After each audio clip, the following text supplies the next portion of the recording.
No one would have guessed that playing video games would turn into a multi-generational phenomenon. Magnavox Odyssey, the first video game console, came out in 1972, followed closely by Atari's first arcade game, Pong. Both would become the starting point which would lead us to the present billion-dollar video gaming industry, where characters from video games like Sonic the Hedgehog or Mario have integrated themselves into a cultural subconscious of our society. A small subset of video gaming culture is called retrogaming, but what is retrogaming? Retrogaming to me is playing video games from a different time. To me, retro gaming is 8-bit Nintendo, maybe 16-bit era video gaming. In our culture, especially the electronic medium, newer is always better. Older devices considered obsolete are left behind. Retro gamers don't feel this way. What they do is they actually seek out these treasures of gamer lore. They refurbish them and restore them to their original pristine appearance. The restoration of sale of retro gaming equipment, technology, and merchandise has become a cottage industry, with restored pinball machines, arcade cabinets, and even home consoles and games finding new homes. And one such place is Joe's Arcade in Rock Hill, South Carolina. I'm Joe Lyons, and I'm the owner of Joe's Video Games in downtown Rock Hill. My name's Ron Lyons, and I own a video game and arcade game store. We sell vintage video games, and we sell classic arcade games and pinball machines. So, what types of people want to buy and play old games?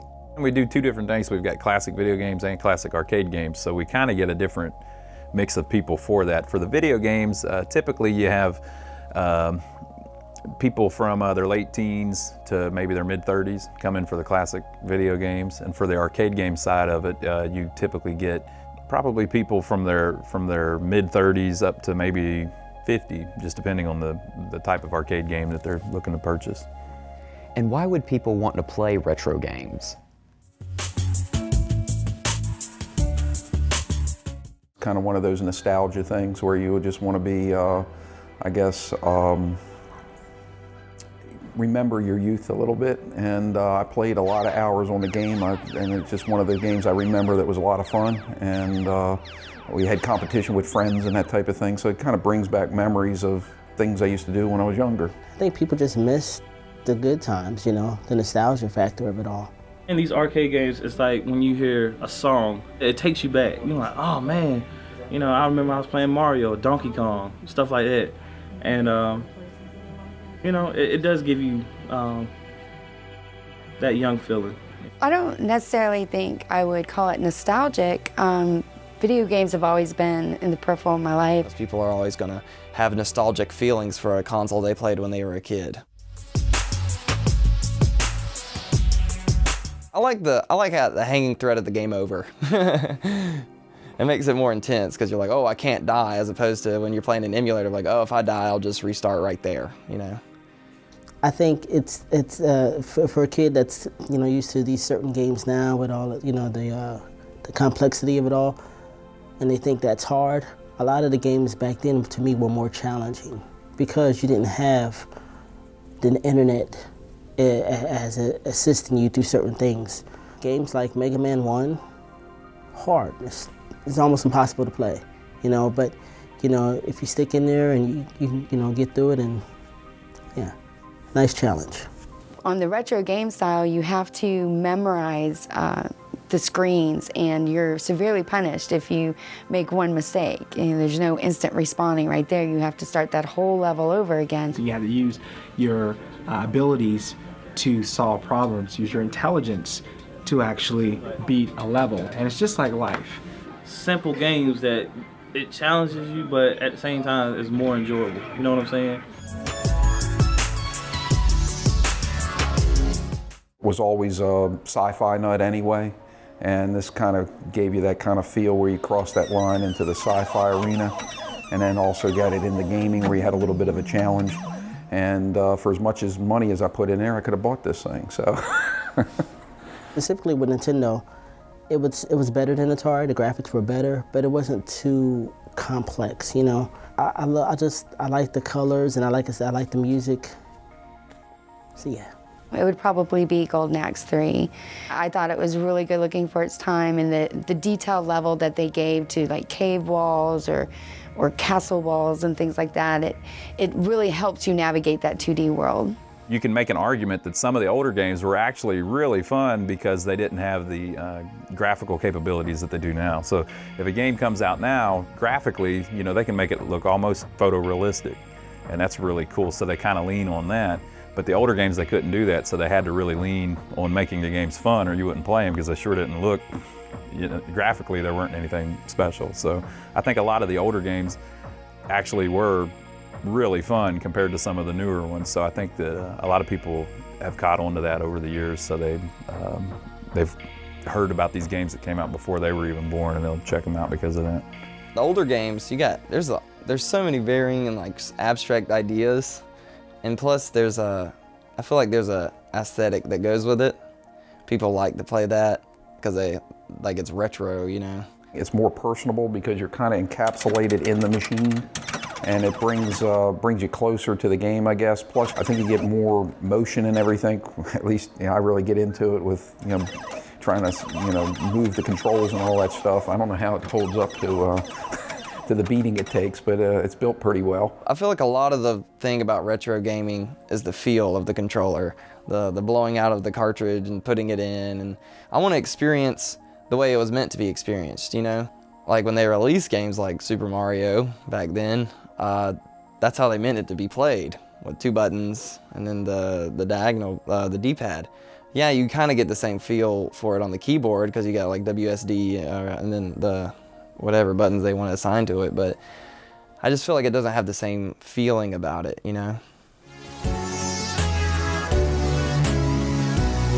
Like I said earlier, like 360 got games where it's like Sega Classics. You know, I bought that just for my son, you know, for him to learn how to play with me. I just think it would be very interesting for the younger generations to experience how it's evolved, where it came from, and the challenge of it. I do see myself buying more arcades, just because, you know, sometimes family and friends come over. People see an arcade, oh man, they're automatically drawn to, what is this? You know, what can we do on it? Oh man, this takes me back. Oh, I remember Miss Pac-Man. Everybody's automatically gonna start playing it. You know, so, you know, it's something I can introduce my son to, like, hey, this is what I grew up on, you know, and he might start loving some of it. When you start to see the kids, hear the adults talk about what they played as a kid and the things they used to do and everything, and it's like, oh wow, you know, let me try this. And is the interest in retro gaming increasing? So yeah, people just miss the good stuff, the stuff from back then. I do believe that trend's going to continue because I know Nintendo for sure is cashing in on it because they came out with the NES Remix. Yeah, over the last 5 years, retro gaming's really took off a lot. Some games we used to sell before for $20 are now worth $50. Gameplay clips, playthroughs, and game and console reviews can now be found on YouTube. But how influential has this site been on introducing people to retro games?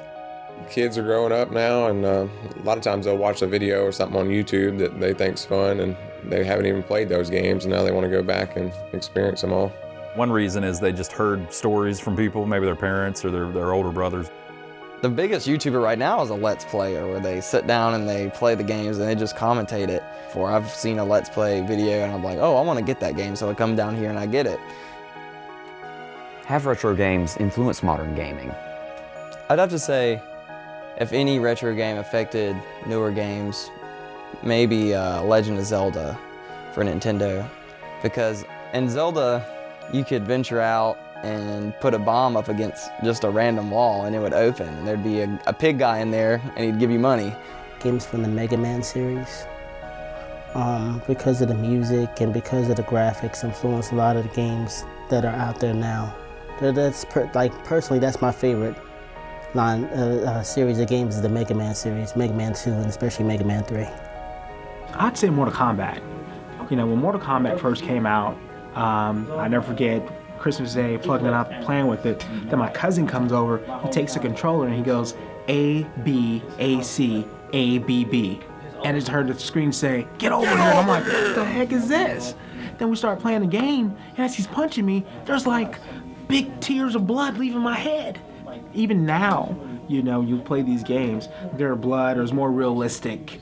The things. That hidden stuff and the feeling of satisfaction you get when you find it still resonates in games today with Easter eggs.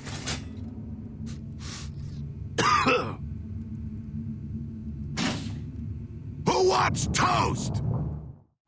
And where's it heading? Say 20, 30 years, 100 years from now, they'll still be digging them up from someplace, and I'll bet you'll find them. If nothing else, they'll be in a museum. But the game, The Legend of Zelda, I think there will always be demand for that because it's such a great game. And so even 50 years from now, people are probably still going to want to play that, but Nintendo, who owns the game, will be probably presenting it on their new console, you know, where you can download it, you know. But the original, actual Legend of Zelda game, I think you'll be able to play that for decades, and I think people will still want to play it. Nintendo will always find a way, or any gaming company that were around during that period will always find a way to bring their games back. I think if the younger generation continues to play the retro games, that it can still have a life on the newer consoles as long as they're offering them on the marketplace and the arcade and things like that.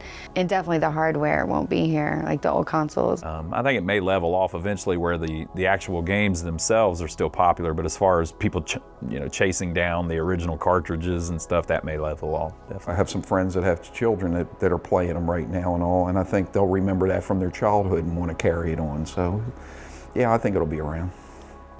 And these games are not forgotten. Their influence is still felt today. Parents and children are actually coming back to them. Innovations in level design, interface, and music have actually built a firm foundation for gaming.